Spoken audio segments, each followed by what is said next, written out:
but that he was into the barely legal type. Like he liked 15-year-old girls. And I realize this is disgusting. I'm definitely not trying to make an excuse for this. I'm just giving you facts.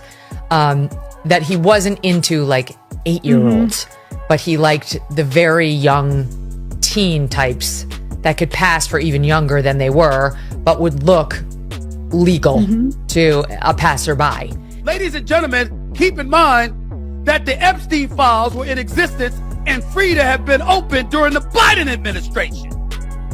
Trump, for 3 weeks, engages in damage control. He orders the Speaker of the House to close Congress so they don't get forced by Thomas Massie to compel the release of the files. And now here we are, 4 months later, after the longest shutdown in history, and we see there are files. Trump's name is all over them. He lied. And now 100 Republicans are going to defect and vote in favor of releasing the rest of the files next week.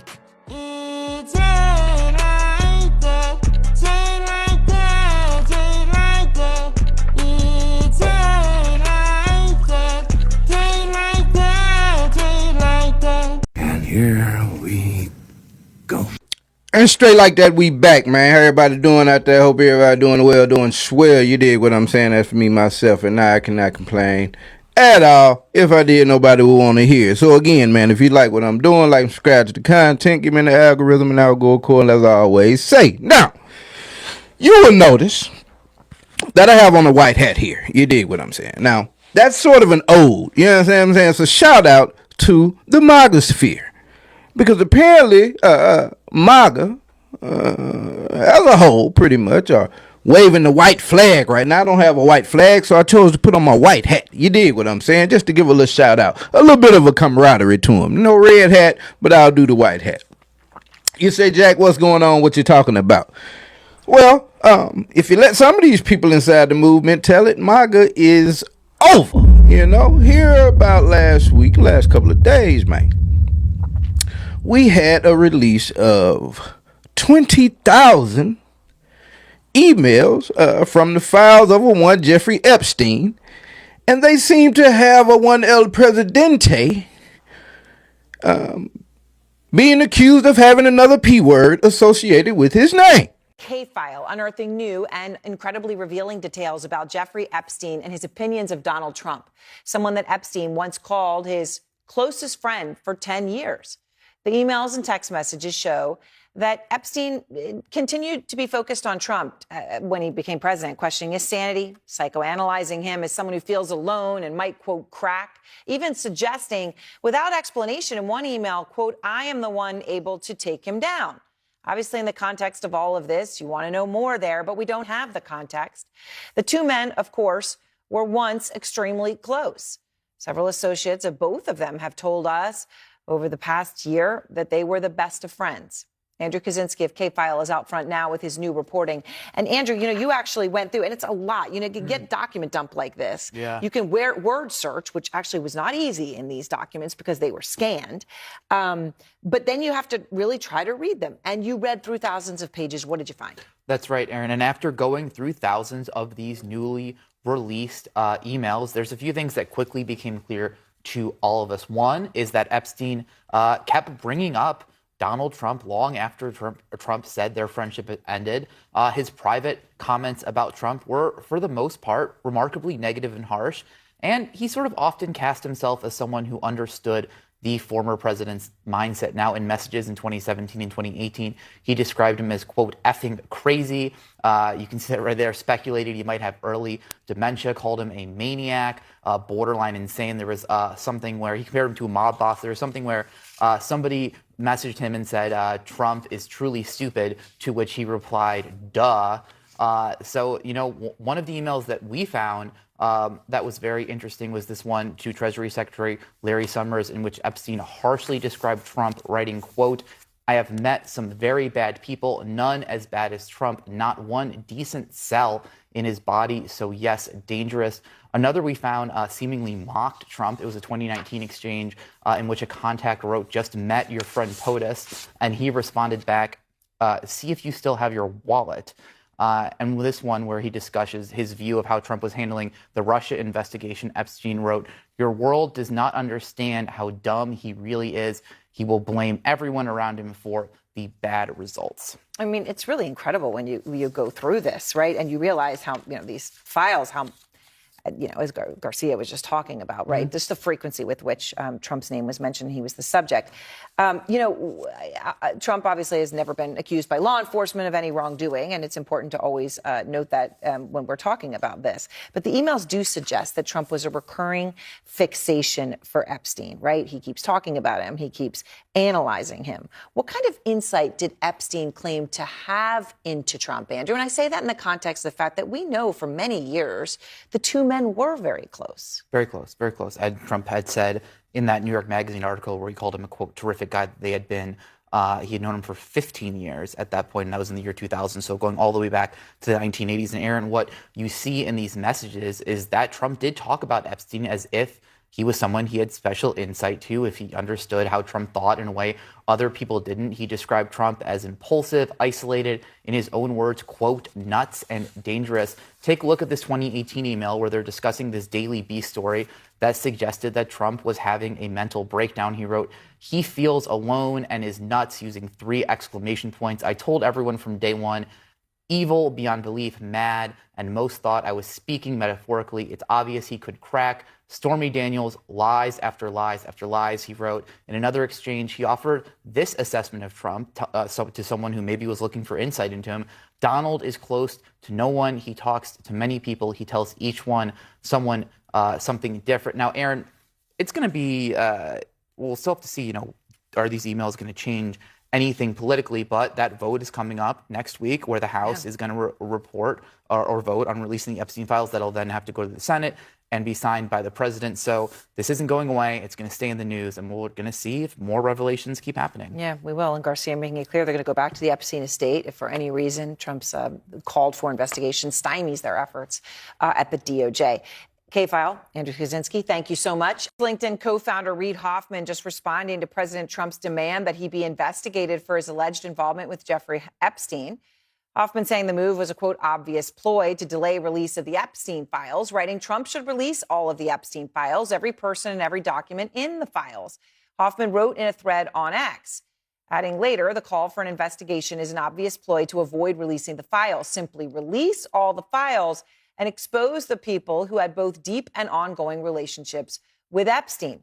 Now, this is very significant, coming as it does after Trump earlier today had come out and said that he wanted an investigation from his own DOJ into several individuals, all of whom were Democrats or with deep Democratic ties. Reid Hoffman is the founder of LinkedIn and one of the biggest Democratic donors out there. Trump had repeatedly said he wanted investigations into Hoffman already, along with George Soros. Trump also mentioning Larry Summers and J.P. Morgan, as well as Bill Clinton. In his list, Pam Bondi immediately acquiesced and said she would do the investigation. Kristen Holmes is back with us. But Kristen, you hear Reid Hoffman coming out, posting this online with his response, and Trump now answering questions on the Epstein emails, right? This big treasure trove that came out in the past 24 hours or 48 hours, thousands of pages. His name is in them, all over them. Congressman Garcia just said his name is in them more than anyone else's that Trump mentioned. So what is Trump saying now? Well, President Trump has been answering questions about all of this, essentially saying that he believes that they being the Department of Justice, uncover all of the different relationships between Epstein and these various individuals. Obviously, Reid Hoffman, one of them, Larry Summers, one of them, Bill Clinton. I do think we just need to make it very clear that these investigations have already happened, not necessarily just into these individuals, but into Epstein as a whole, and ties that he had to a lot of prominent people. And these investigations that actually happened in the Southern District of New York found that they couldn't charge anyone else. And of course, this goes to the whole thing that we have been discussing, which is, how can you say that this is a hoax, but then call for an investigation into a hoax? And we are not finished. Check out a couple more of these emails. I want you to realize that the dog that hasn't barked is Trump. Virginia, spent hours at my house with him. Virginia Dufresne. He has never once been mentioned. Police chief, etc. I'm 75% there. Now, I'm assuming that he's saying the police chief hadn't mentioned him and anybody else. I'm 75% on to 100% of ready to out him. We also got emails in the form of, recall I've told you, I have met some very bad people. None as bad as Trump. Not one decent cell in his body, so yes, very dangerous. We also got you. This one right here is concerning Jeffrey Epstein being told that they're pretty sure that Trump is going to be asked about their relationship on this CNN interview. He says, Michael Wolff says, I hear CNN planning to ask Trump tonight about his relationship with you, either on air or in scrum afterwards. Jeffrey Epstein says, if we were able to craft an answer for him, what do you think it should be? Michael Wolff's reply was, I think you should let him hang himself. If he says he hasn't been on a plane or to the house, then that gives you a valuable PR and political currency. You can hang him in a way that potentially generates a positive benefit for you. Or, if it really looks like he could win, you could save him, generating a debt. Of course, it is possible that when asked, he'll say Jeffrey is a great guy and has gotten a raw deal and is a victim of political correctness, which is to be outlawed in the Trump regime. That's where we are right now. It is the chaos, bro. 20,000 emails. That's only 4. That video hinted at a handful. You've got to know that there are plenty other instances, and you got to know that the way they roll news out these days. There's some juicier emails to be released. You dig what I'm saying? Because there's journalists went out there and went through the whole entire thing, and probably internet sleuths. The whole gamut. You dig what I'm saying? But that's where we are. But now let's rewind. Let's remember the fervor, if you will, the rhetoric, if you will, the emotion, if you will, surrounding these Epstein files pre-election. Everybody in politics has a vice that's much worse than alcoholism is the way that I put it. But we release the list. Seriously, we need to release the Epstein list. That is an important thing. The DOJ may be releasing the list of Jeffrey Epstein's clients. Will that really happen?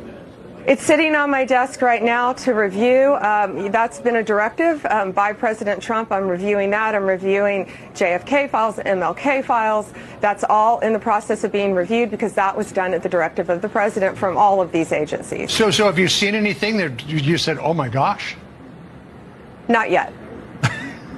Okay. Well, we'll check back with you. Ah, yes. J.D. Vance released the Epstein files.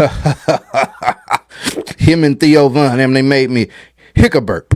I ain't done that in a while. I used to always do it on camera. But you heard J.D. Vance. J.D. Vance was a staunch advocate for the release of the Epstein files. Then you see a one Miss Pam Bondi. Miss Pam Bondi say, hey, they sitting on my desk. You dig what I'm saying? We ready to let them out. The cat is out the bag. We're draining the swamp. Owning the libs. Let's go. Let's get money. That resulted in this little PR stunt right here with these binders to these well-known right influencers. You dig what I'm saying? And then things started to take a turn. You know, going forward from that instance, this thing is turned into everything from to not existing, to Trump not being in it, to Trump's name being redacted, and then ultimately a hoax by Obama and the Democrats, as you can see detailed in this crazily worded, that I'm not going to read, message from El Presidente. Now, he's not the only person that seems to think that this is all a Democrat hoax. As referenced here by one cat turd. If you don't know him, you got to frequent X a little more. He is panicking. He don't know what to do with himself. He's a sad guy. Poor cat turd. Because just not too long ago, this was also cat turd. Oh, yeah. They was all fudgy. Because you understand that Donald Trump ran on this, right? Donald Trump ran on draining the swamp, releasing the Epstein files, getting all these dirty politicians out into the light. What they doing in the dark, I'm bringing it to the light. I am a righteous servant of the Lord and the American people. This is what he ran on. Huh? None of those things have grown to be true. In fact, it looked like he's more of a, I guess a Israeli asset or confidant, friend in the time of need than he is to the American people. You know what I'm saying? Folks just got their SNAP benefits back like 2 days ago. You understand what I'm saying? Plenty of money going over across seas, and we don't have a lot of things going on here in America. Prices have not gone down. I heard that he took the tariff off of coffee, tea, and something else, soybeans, I want to say, the other day, in an effort to try to bring down these prices, because nothing he ran on, he is staying true to. And so that's where we are now. Even though the writing is on the wall and has been there, you've got some weirdos out here that seem to be trying to get in close with the MAGA movement, which is weird. It's like the time for that was like 5-6 years ago. But it's not stopping certain people, namely Stephen from the Django. Ladies and gentlemen, keep in mind that the Epstein files were in existence and free to have been opened during the Biden administration. You were there for 4 years. How come you didn't open it as a Democratic Party then? What am I missing? I'm not saying I know. It's a legitimate question. Maybe I don't remember the answer. Maybe my extraordinary producers should be able to help me during the commercial break. But from my understanding, the same files that were open or being open now with the 220 pages of documents or whatever it is, with various emails, that could have been done when Biden was in office. Well, why didn't you do it? If it's so important now. What were the Democrats doing at that particular moment in time? See, this is the kind of stuff that smells.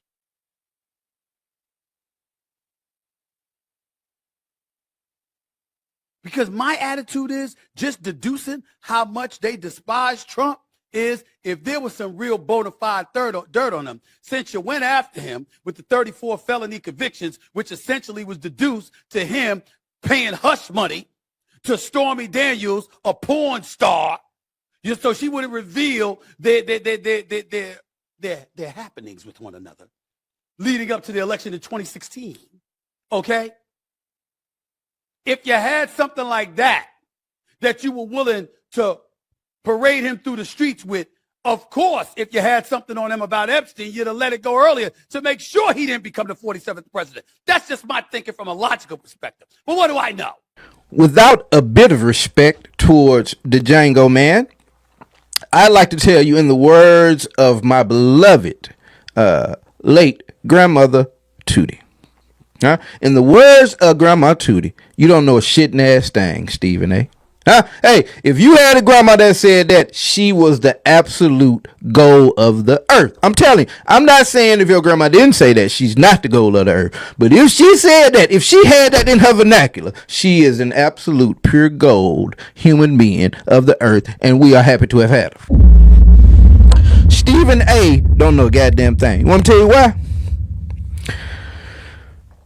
Julie K. Brown, a journalist that's done some investigation to this case, says, hey, this is a complicated case with a lot of files, so I know it's easy to confuse what's what. What Stephen doesn't understand is that the emails released Wednesday are from Epstein's estate. They were obtained from Epstein's lawyer pursuant to a subpoena that was issued by the House Oversight Committee. These documents are separate from the criminal case files held by the DOJ and the FBI that Trump and Bondi promised to release after the election. As for why Biden and the Democrats didn't release the criminal case files, Maxwell's criminal case was still open during the Biden administration. She wasn't convicted until late 2021, and then she appealed her conviction. Generally, it's not a good idea to open your evidence files when a criminal case is ongoing. We also don't know whether the FBI was still investigating other possible suspects who helped Epstein or participated in his crimes. If you're still targeting suspects, you don't want them to know you're zeroing in on them. And I think that is a great point. But a person like Stephen A. Smith would not take the time to look into it. He just want to go on TV blabbermouth. And then again, seems like he's trying to cozy himself up to the MAGA movement. And again, the writing is on the wall. Yeah, he's still be in office for another 3 years, 2 months, but the primary is coming up next year.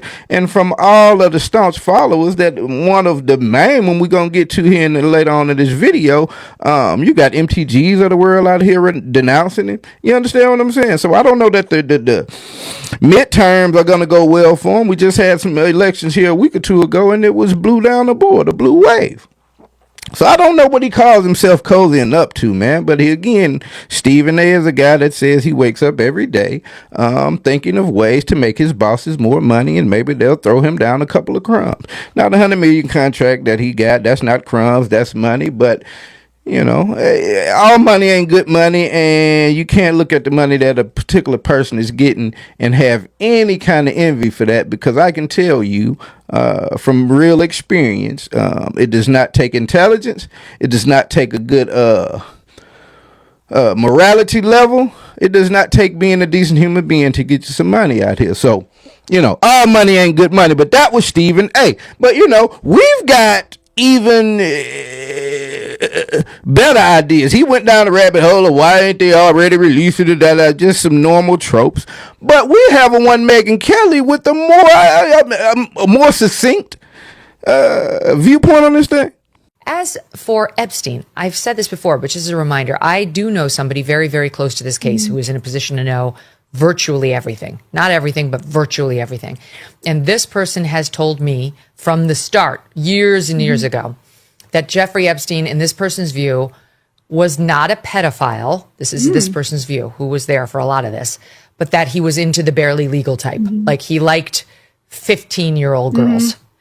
And I realize this is disgusting. I'm definitely not trying to make an excuse for this. I'm just giving you facts.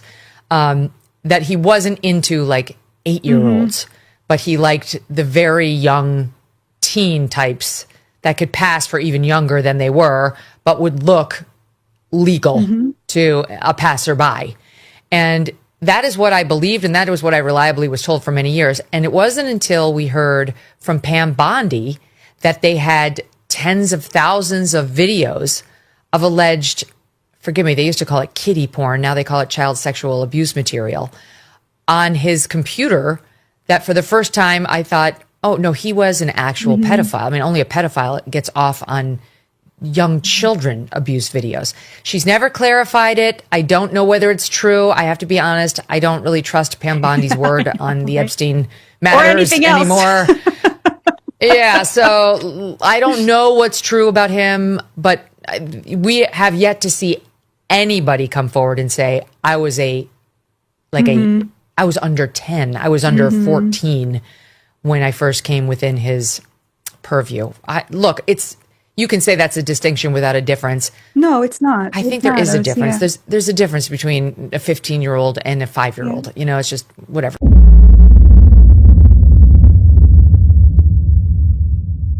Oh, no, it's not. No. Beta Junk Argan. I don't even know her name. She looks like just a person named Junk. She looks dirty to me. But Megyn Kelly says, hey, from what I was told, listen, there's a difference.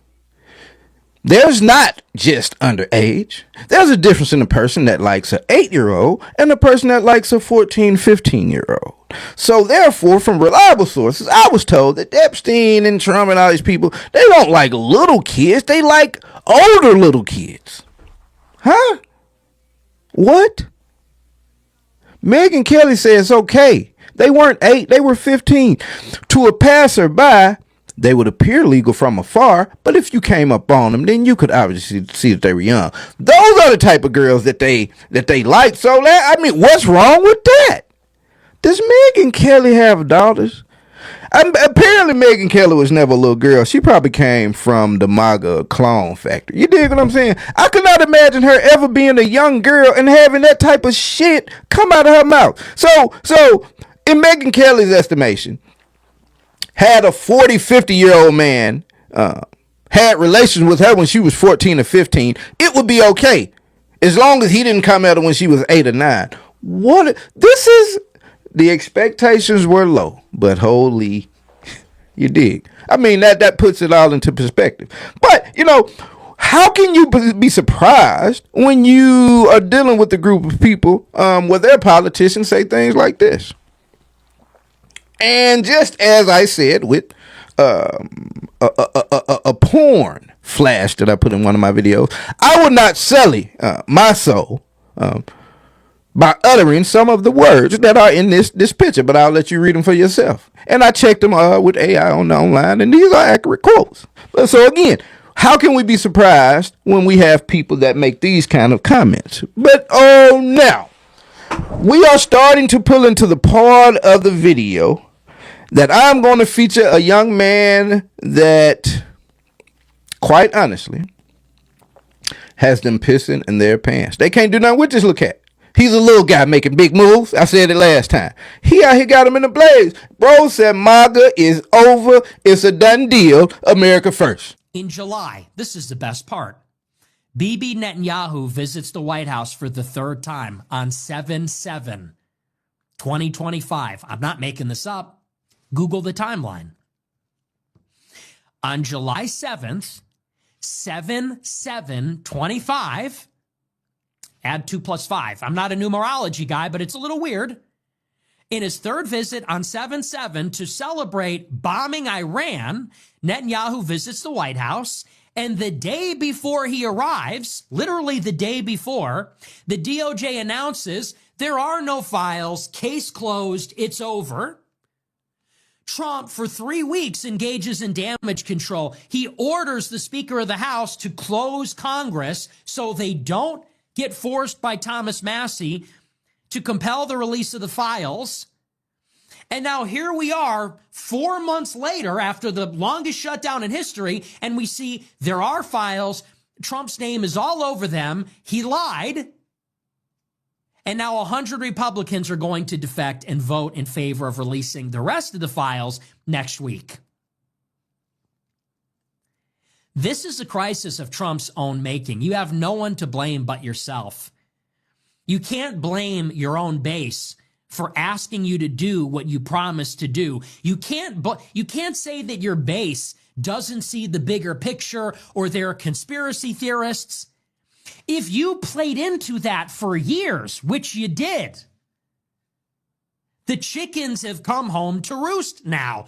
They leaned into this stuff. They promised it. And you could say they bit off more than they can chew. Then you lied brazenly and openly. You tried to trick people. It didn't work. And now the chickens have come home to roost. And here's the issue. This goes to the center of what the Trump revolution is all about. And I've been saying this for weeks and months and years now. The whole idea behind Trumpism, fundamentally, it's an anti-corruption movement. Don't you know that? At the bottom of it, MAGA, it's not really about being conservative. It's not super conservative. It's not about being libertarian. It's not about being Republican. The core of the MAGA message was about anti-corruption. It was an anti-corruption campaign because the first thing that Trump said is, I'm a self-funder. I'm a billionaire. I'm so rich that I cannot be bought.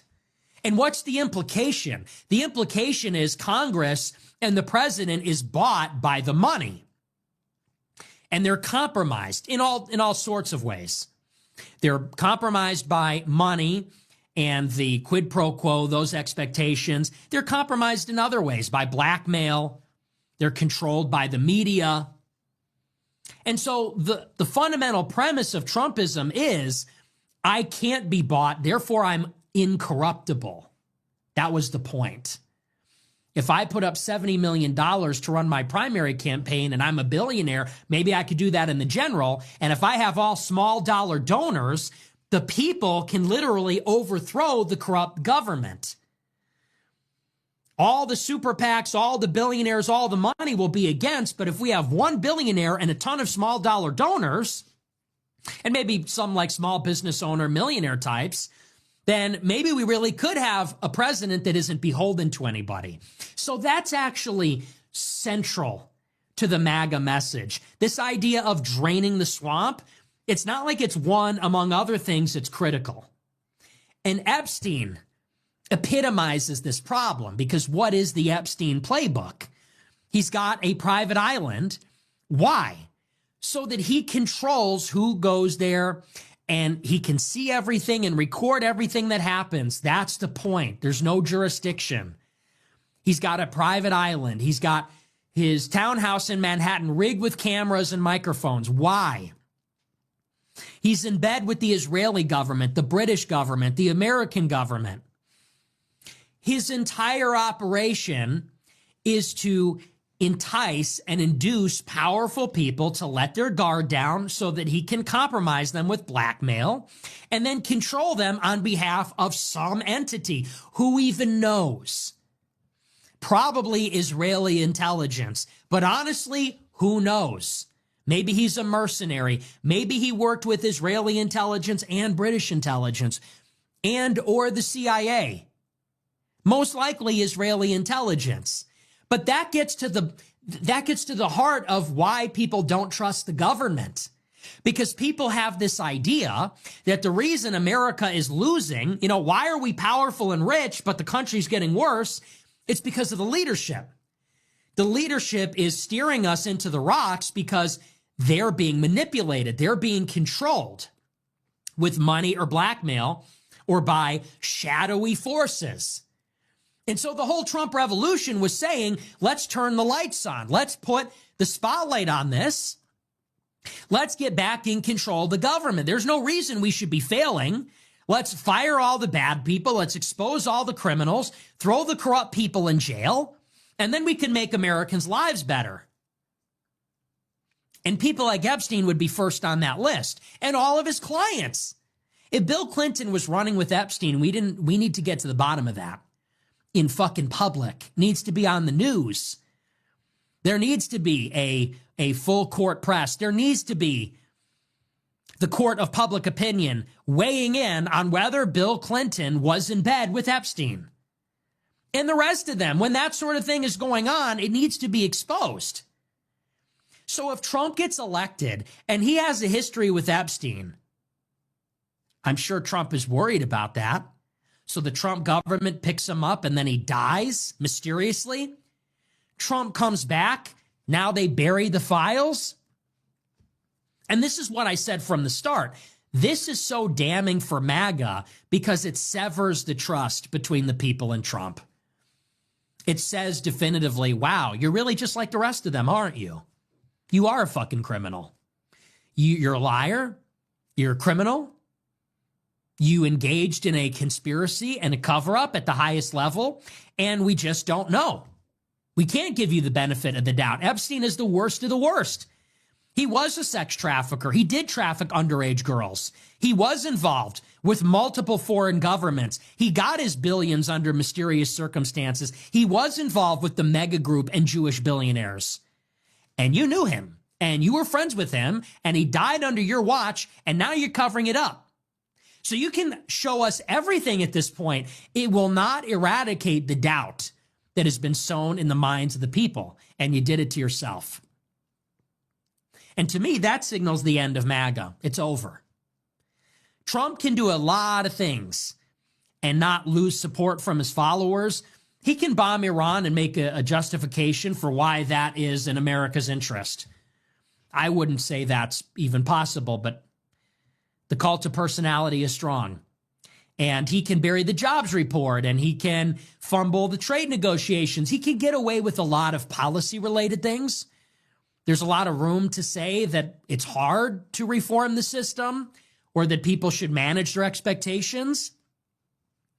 But something like this, something so ugly and which so epitomizes the corruption of the system, which he swore to fight against, for him to be caught on the carpet like this, lying to everybody, how do you come back from that?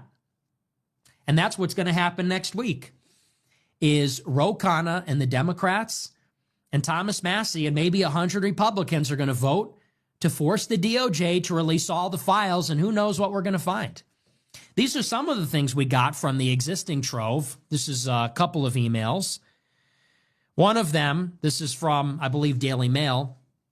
It says, during a November 2017 email chain with Epstein, Faith Cates, who co-founded a modeling agency, asked the financier where he was spending Thanksgiving. After a few exchanges, she asked, who else is there? Epstein replied, David Fizzell, Hansen, Trump. November 2017. That's Trump's first Thanksgiving in the White House. Are you telling me that Donald Trump had Thanksgiving dinner with Jeffrey Epstein when he was the president? Are you kidding me? That is what is in the files, the 20,000 emails that were released yesterday. We don't even have all of them. And this Department of Justice said the files didn't exist. And they knew that this was in them? Really? How do you expect anybody to ever trust the Trump government ever again? You think that you had the right to bury this? Wouldn't that be pretty relevant if Donald Trump, as the newly elected president, sat down for Thanksgiving, his first one in office, with Jeffrey Epstein, after his labor secretary, Alex Acosta, recently appointed, was the one that gave Epstein the sweetheart deal 10 years prior? That's not in the public interest? That's a non-existent file? You think the public has no right to know? Why do you think they buried the files? It's because this stuff is all over, and this isn't even all of it. Of course now we need to see all of it. Of course now we need to get to the bottom of it. If they were hiding this, and they lied about this, that this even existed, what else are they lying about? What else has been destroyed? This is what exists. This is what they did not shred. Understand, Epstein was arrested 20 years ago. You think all those documents are intact? This is what is left. This is out of the 20,000 files that were released of what is left. You expect the people to trust the Trump government after that? That's like something Trump needs to be subpoenaed for that. Like, obviously, Trump needs to be subpoenaed by Congress. Did you have Thanksgiving dinner with Jeffrey Epstein? Under penalty of perjury, did you have Thanksgiving dinner with Jeffrey Epstein when you were president? Which Trump was Epstein talking about? The public needs to know that, actually. Rumble, young man, rumble. Man, did you have Thanksgiving dinner with Jeffrey Epstein? What, it's 2017, 2019? And Trump said he ain't spoke with him in 15, 20 years. From what they can see, he's an extremely friendly ally to Israel and Benjamin Netanyahu. He spoke on Benjamin's last visit, and the next thing you know, the files don't exist, and Mock is over, bro. It's so interesting because how could you not have, listen, bro, how could you not have already understood these things in the lead up? That's what, I look at these people and, I ask myself, I wonder what the scenery is going to look like as they try to absolve themselves of making a choice that has obviously been detrimental to the entire country. Obviously put themselves on the wrong side of history. And it's like, damn, bro, y'all was so interested in owning the libs and just railing against what's common sense. Like, how could people ever take them seriously, man? Like, I'm seeing a lot of the black MAGA are floundering, bro. Like, Brandon Tatum out here running around crying about Nick Fuentes and what he does, and he still has not gotten it through his head, bro. There's nothing that you can tell white people to make white people feel a way about a white person coming from a black person. Like, what part of this don't He's got a little video out. Some girl he's talking to. You should go in the comments. They on his ass, bro. Like, so I just sit and watch him and just, now that they remember MTGs of the world, the Nick Fuentes of the world, the podcast bros of the world, the Joe Rogans, the Theo Vons, that had so much fun and were standing on such a soapbox when they thinking they got Donald Trump elected, despite even when he told them the things he was going to do outside of these Epstein files don't help the American people. You dig what I'm saying? That affects no one's insurance premiums. That affects no gas, grocery prices, the economy, race relations in no sort of way. So it's so interesting to watch them floundering these days, and I just wonder what their recourse is going to be outside of voting against Republicans and getting them out of office. But the fact that they're all of a sudden so easy to understand what they're dealing with, and you hear Nick mention the name of Ro Khanna in a good light. You would never hear these type of things from Nick Fuentes. You know what I'm saying?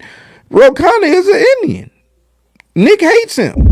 So to see them obviously understanding that they're on the wrong side of this thing, and having people like Nick Fuentes, who is arguably the loudest voice from that side right now, just completely trashing everything they got going on, and us just from the outside looking like, bro, you all knew this coming into it, and the fact that you were willing to go down the road of chaos and mayhem just because you thought it wasn't going to touch you. It's just a horrible look, man. Like, I often wonder what these kids think of them, man. You know what I'm saying? These right-wingers that get out there with the obvious bullshit lies and, cat terrorist fans. I wonder what his grandkids think of him. You know what I'm saying? And as you get older, bro, like, life is about kids, man, and paying it forward. You know what I'm saying? You don't want to be looked at as the grandparent that no one wants to be around, the aunt no one wants to.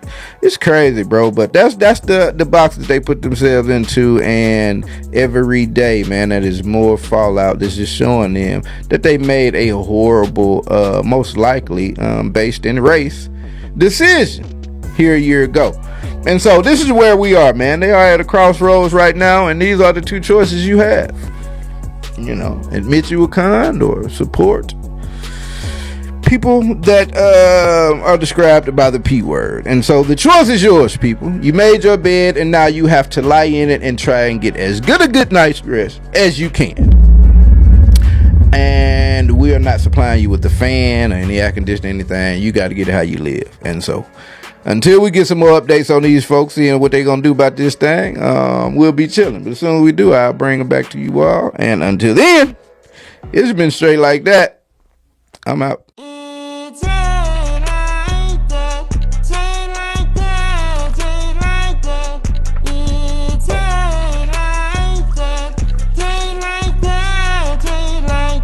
And here we go. I don't know what kind of vibe you think you got off me, but I don't play that way.